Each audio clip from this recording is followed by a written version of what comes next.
आज हम लोग इस क्लास में टाइप्स ऑफ रिलेशन के बारे में डिस्कस करेंगे। तो हेडिंग दीजिए आप लोग, टाइप्स ऑफ रिलेशन।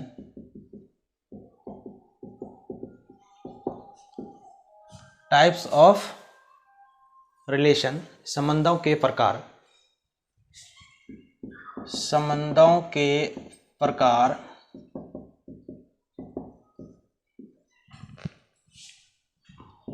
पहला वॉइड या इसी को एम्प्टी रिलेशन कहते हैं, जिसको हिंदी में रिक्त संबंध। रिक्त संबंध एक्चुअली क्या है ये बताते हैं। पहले तो हम कल बताए थे, एक एग्जांपल लिए थे 1 2 3, और इसी का ए क्रॉस ए का जितना भी सबसेट होगा वो सेट ए में क्या कहलाएगा? रिलेशन कहलाएगा। हम थोड़ा सा समरी करा दे रहे हैं। ए क्रॉस ए का जितना भी सबसेट होगा, अगर R is the subset of A cross A, then R is A relation on set A. ये चीज हम बताए थे। तो हम लोग एक चीज ये भी जानते हैं कि सबसेट में फाई सभी का सबसेट होता है। फाई क्या होता है? सभी का सबसेट होता है, सभी का उपसमुच्चय होता है। इसलिए फाई भी क्या होगा? ए क्रॉस ए का सबसेट होगा। तो phi is the subset of A cross A. Here phi is known as void relation. कहने का मतलब एक ऐसा संबंध समुच्चय ए पर, सेट ए पर, जिसका एक भी अवयव किसी भी अवयव से संबंधित ना हो, तो उसी को हम लोग क्या कहते हैं? वॉइड रिलेशन कहते हैं। तो सिंपली आप लोग याद रखिएगा, फाई जो है क्या है? वो वॉइड रिलेशन है। फाई कहने का मतलब एम्प्टी सेट। अब दूसरा पे चर्चा करते हैं, दूसरा टाइप्स पे। Universal relation. यूनिवर्सल रिलेशन, जिसको सार्वत्रिक संबंध भी कहा जाता है।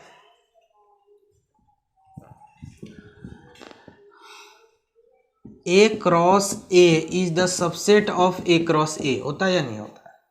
तो here R equal to A cross A जो हुआ, एक रिलेशन हुआ, जिस रिलेशन को हम लोग क्या कहते हैं? Is known as universal relation. Is known as universal relation. इसको हम लोग यूनिवर्सल रिलेशन कहेंगे, सार्वत्रिक संबंध कहेंगे। क्यों? देखिए, पहले हम जो पहला टाइप बताए, फाई क्या है? ए क्रॉस ए का सबसेट है। तो पहले आपको तो रिलेशन का डेफिनेशन याद होना चाहिए कि यदि कोई भी सबसेट ए क्रॉस ए का अगर क्या हो? सबसेट हो। कोई भी सेट अगर ए क्रॉस ए का सबसेट हो, तो उस सेट को ही हम लोग क्या कहते हैं? डेट इज उस सबसेट को ही हम लोग क्या कहते हैं? रिलेशन कहते हैं। तो फाई भी क्या था? ए क्रॉस ए का सेट था, तो फाई को एम्प्टी रिलेशन बोले। और ए क्रॉस ए भी क्या होगा? ए क्रॉस ए का सबसेट होगा। हम पहले भी बताए थे, each set is subset of itself. कहने का मतलब प्रत्येक समुच्चय अपने आप का क्या होता है? उपसमुच्चय होता है। तो ए क्रॉस ए भी ए क्रॉस ए का क्या होगा? उपसमुच्चय होगा। यानी ए क्रॉस ए भी ए क्रॉस ए का सबसेट होगा। इसलिए ए क्रॉस ए भी एक रिलेशन है। उस खास रिलेशन को ही हम लोग नाम क्या दे दिए? Universal relation. अब नेक्स्ट देखते हैं। जैसे में भी एग्जाम्पल भी ले लेते हैं। जैसे सेट ए इक्वल टू अगर 1 2 है, तो ए क्रॉस ए निकाल ही सकते हैं। यानी 1 2 क्रॉस ई, फिर 1 2, तो 1 1 1 2 2 1 2 2। तो इसका जितना भी सबसेट होता है वो क्या होता है? रिलेशन होता। लेकिन ये पूरे को भी उठा लें तो ये भी एक क्या है? रिलेशन है। इस रिलेशन को ही हम लोग क्या बोलते हैं? यूनिवर्सल रिलेशन बोलते हैं।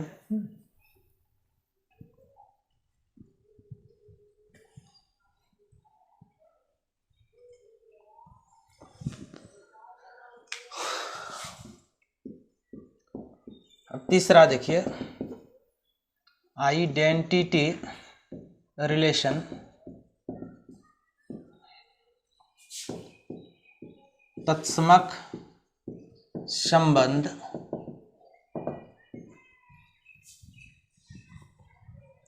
तत्समक संबंध क्या है? अगर एक सेट है जैसे 1 2 3 और एक रिलेशन है जैसे 1 1 2 2 3 3, तो इस रिलेशन को ही हम लोग क्या कहेंगे? आइडेंटिटी रिलेशन कहेंगे। एक ऐसा सेट मान लेते हैं, सेट ए में जितना भी एलिमेंट है, जैसे यहाँ पर मान लिए 1 2 3, तो 1 1 से रिलेटेड है, 2 2 से रिलेटेड है, 3 3 से रिलेटेड है। इसलिए ये जो रिलेशन हुआ, here R is known as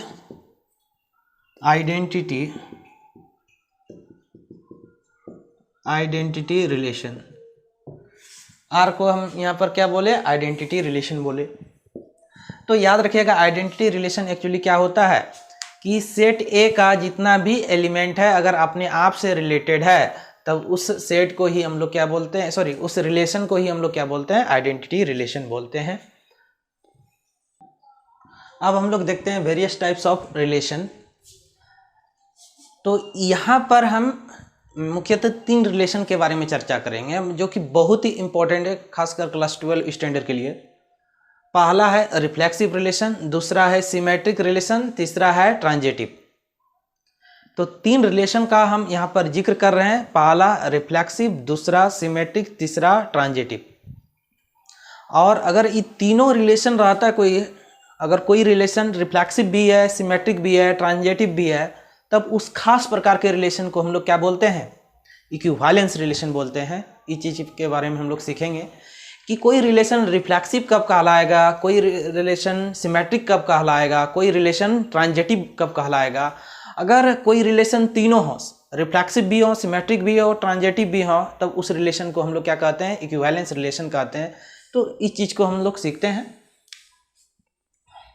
पहले लिखते हैं, let A B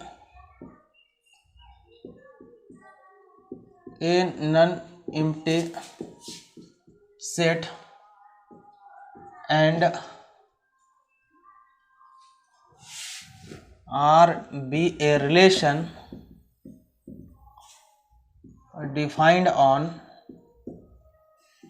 on set A, then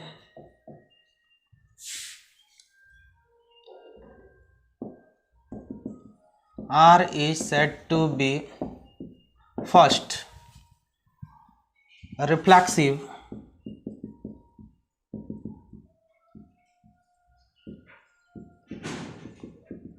relation if A belongs to R for all, या for each दे दीजिए, for each A belongs to set A। यानी सेट ए का जितना भी एलिमेंट है यदि अपने आप से रिलेटेड है, अपने आप से जुड़ा हुआ है, उस रिलेशन को हम लोग क्या बोलते हैं? रिफ्लेक्सिव रिलेशन बोलते हैं। सौतुल्य संबंध बोलते हैं इसको, हिंदी में सौतुल्य संबंध। फिर से हम समझा देते हैं।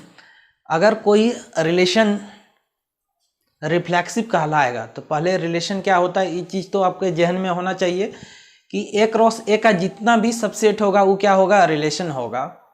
और मान लेते हैं कि एक सेट में, पहले हम जिक्र कर देते हैं, 1 2 3 है और रिलेशन 2 2 3 3।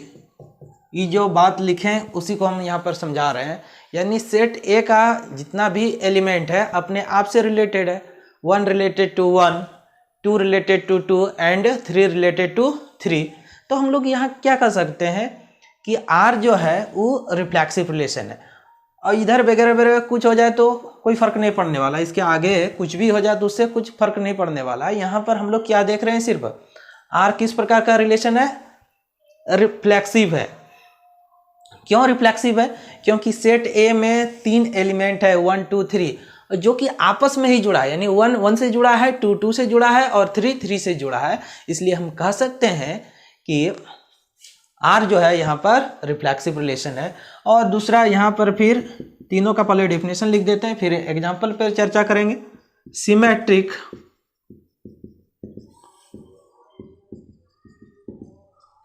इसमें कंडीशन ये, if A B belongs to R this imply that B A belongs to R for all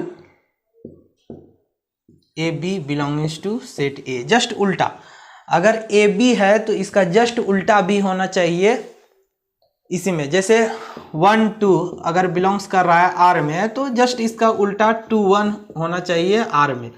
सभी के लिए अगर है ऐसा तब इस रिलेशन को हम लोग क्या कहेंगे, रिफ्लेक्सिव सिमेट्रिक रिलेशन कहेंगे। जस्ट उल्टा यानी ए बी तो बी ए होना चाहिए। अभी एग्जाम्पल भी लेंगे कि कौन रिलेशन रिफ्लेक्सिव है, कौन सिमेट्रिक है, कौन ट्रांजिटिव है। पहले हम डिफिनेशन को पहले पूरा कर लेते हैं।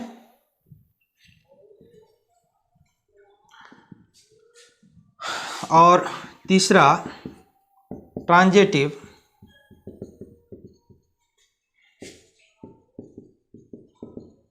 आप लोग डिफिनेशन भी लिख लीजिएगा कॉपी में।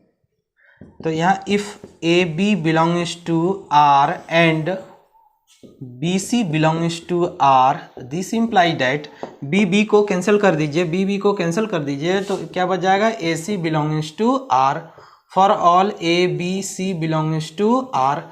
तो इस प्रकार के रिलेशन को हम लोग ट्रांजिटिव रिलेशन कहते हैं। पहले एक बार डेफिनेशन लिख लीजिएगा आप लोग। अब हम एग्जाम्पल लेके देखते हैं कि कौन रिलेशन रिफ्लेक्सिव है, कौन सिमेट्रिक है, कौन ट्रांजिटिव है। पहले तो एक बार इसको नोट कर लीजिए आप लोग। एक एग्जाम्पल लेते हैं। अब हम यहाँ एक क्वेश्चन लिया आपका क्लास 12 के एनसीईआरटी का 1.1 का पहला नंबर। एक सेट है जो 1 2 3 से कहाँ तक है, 14 तक है, यानी एक डेफिनेट सेट है। नंबर ऑफ एलिमेंट इसमें कितना है, 14 है। और एक रिलेशन ऐसे डिफाइंड है, R equal to X Y such that 3x minus Y equal to 0। एक रिलेशन किस प्रकार डिफाइंड है, x Y such that 3x minus Y equal to क्या है, 0 है आपका। तो अब यहां पर पता करना है कि रिलेशन रिफ्लेक्सिव है, सिमेट्रिक है,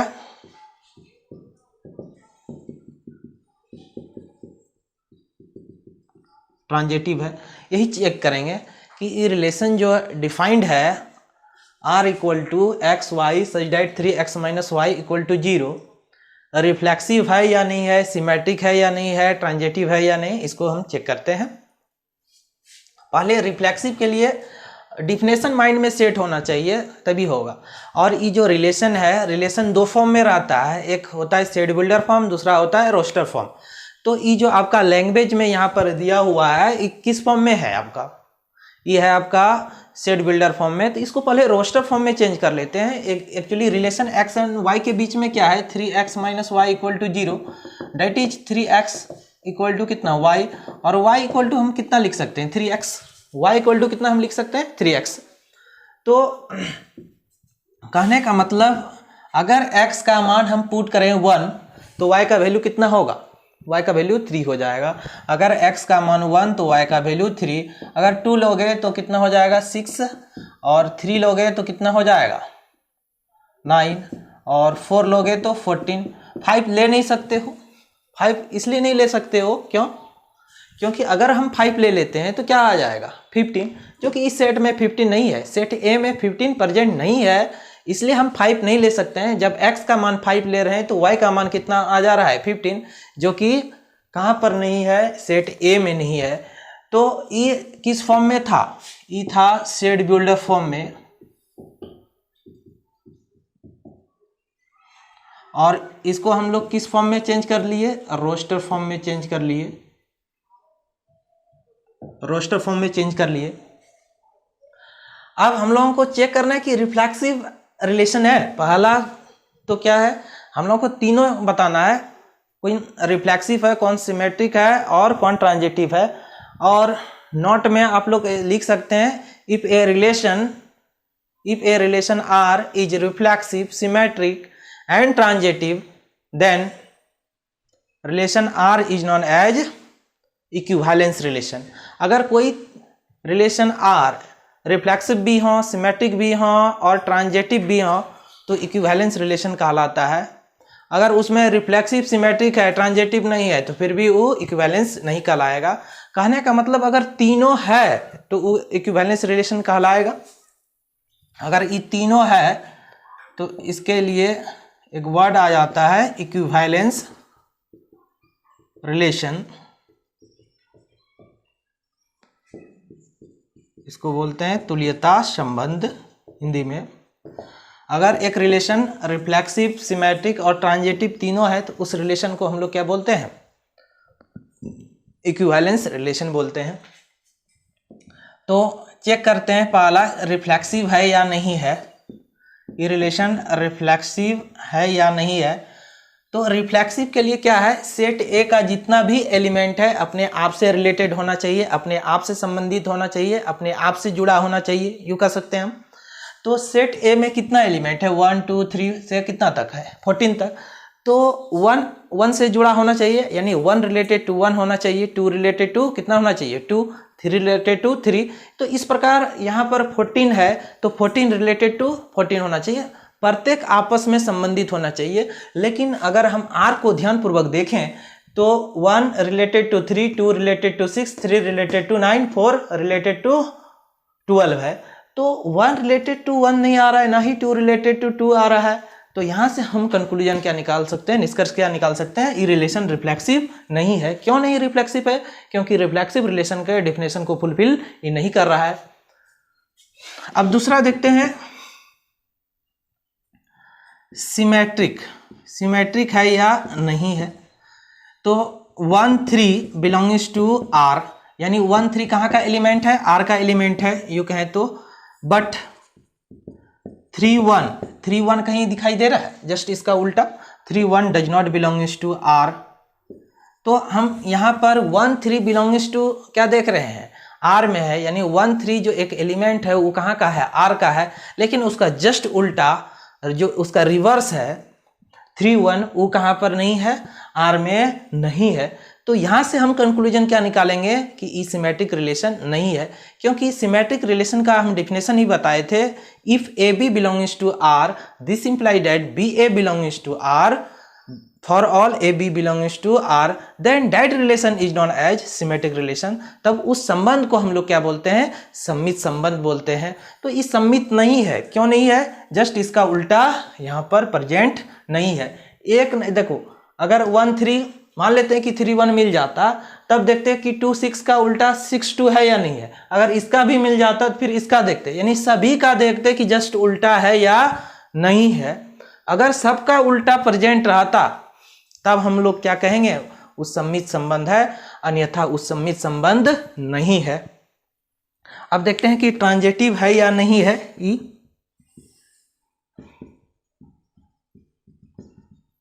ट्रांजिटिव इसको रिफ्लेक्सिव को हिंदी में बोलते हैं स्वतुल्य संबंध, और सिमेट्रिक रिलेशन को बोला जाता है सम्मित संबंध, और इसको बोला जाता है संक्रामक संबंध. इसको क्या बोलते हैं? संक्रामक संबंध. तो अब यहाँ पर देखते हैं इसका संक्रामक संबंध का एक्चुअली हम जो डिफिनेशन बताए थे, इधर उल्टा देते हैं.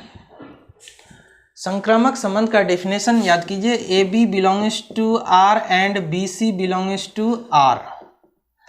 तो बी बी मिल रहा था तो ए सी बिलोंग्स टू क्या हो रहा था? R. बी बी यहाँ पर मिल रहा है तो ए सी बिलोंग्स टू कितना? R. इस टाइप का रिलेशन अगर रहता है तब इस रिलेशन को हम लोग क्या बोलते हैं? ट्रांजिटिव रिलेशन बोलते हैं. तो यहाँ पर देखते हैं कि 3 3 तो रिलेट कर रहा है. तो यूं देखें तो 1 3 belongs to R and 3 9 belongs to R. But 3 3 को गायब कर दें तो कितना? 1 9 कहीं या इसमें रिलेशन में दिखाई दे रहा है? 19 does not belongs to R, इसलिए ये ट्रांजेटिव भी नहीं है, ना सिमेट्रिक था, ना ये रिफ्लेक्सिव है। तो तीनों रिलेशन में ये कोई भी रिलेशन नहीं है। अब दूसरा एग्जांपल अब देखते हैं दूसरा रिलेशन। जो दूसरा रिलेशन है, यहाँ पर एक रिलेशन है जो सेट ऑफ नेचुरल नंबर पे डिफाइंड है, यानी प्राकृत संख्या के समुच्चय पर परिभाषित है। तो प्राकृत संख्या के समुच्चय पर यहाँ पर क्या है, 1 2 3 से चलते जाएगा। प्राकृत संख्या किसे कहते हैं? गिनती की संख्याओं को प्राकृत संख्या कहते हैं। Counting number is known as natural number. तो आर एक्स रिलेशन डिफाइंड है x Y such that y equal to कितना है, वाई इक्वल टू आपका है x + 5 and x less than 4 है। y इक्वल टू एक रिलेशन दिया हुआ है, x इक्वल टू कितना 5 एंड x लेस देन कितना है 4 है। तो यहां से ये किस फॉर्म में है, सेट बिल्डर फॉर्म में है, इसको रोस्टर फॉर्म में चेंज करते हैं। x का मान less than 4 and x is natural, तो x equal to 1 2 3 that is possible value of x is 1 2 3, यानी x का संभव मान 1 2 3 ही होगा, क्योंकि x का मान 4 से छोटा है और x क्या है, प्राकृत संख्या है। तो ये आपका यहाँ पर जब x का मान 1 रखिएगा तो ये कितना हो जाएगा 1 6, 2 रखने के उपरांत क्या होगा 2 7 3 कितना हो जाएगा 8। ये किस फॉर्म में हो गया, ये हो गया आपका रोस्टर फॉर्म में। ये किस फॉर्म में हो गया, रोस्टर फॉर्म में। तो अब देखते हैं कि रिलेशन रिफ्लेक्सिव है, ये रिलेशन रिफ्लेक्सिव रिलेशन है या नहीं है। कहने का मतलब स्वतुल्य संबंध है या नहीं है, इसको चेक करते हैं। तो स्वतुल्य संबंध के लिए क्या होना चाहिए, सेट n का जितना भी एलिमेंट है अपने आप से रिलेटेड होना चाहिए, अपने आप से संबंधित होना चाहिए। लेकिन यहाँ पर क्या देख रहे हैं, 1 रिलेटेड टू 1, कहीं दिखाई दे रहा है आपको रिलेशन आर में? नहीं। उसी प्रकार अगर 2 को देखें तो 2 आपस में संबंधित होना चाहिए, 2 रिलेटेड टू 2, तो ये भी 2 2 तो नहीं है कहीं भी, तो ये रिफ्लेक्सिव रिलेशन नहीं होगा। अगर कारण लिखना चाहते हैं तो ऐसे भी लिख सकते हैं, since each element of set n does not related to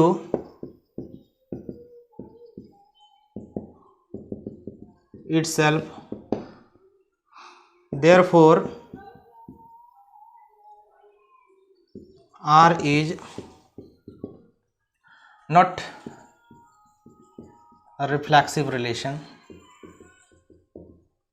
चूंकि n समुच्चय n के सभी अवयव आपस में संबंधित नहीं है, इसलिए R क्या है, स्वतुल्य संबंध नहीं है। ऐसे लिख सकते हैं हम लोग। अब देखते हैं कि सिमेट्रिक है क्या, सिमेट्रिक रिलेशन।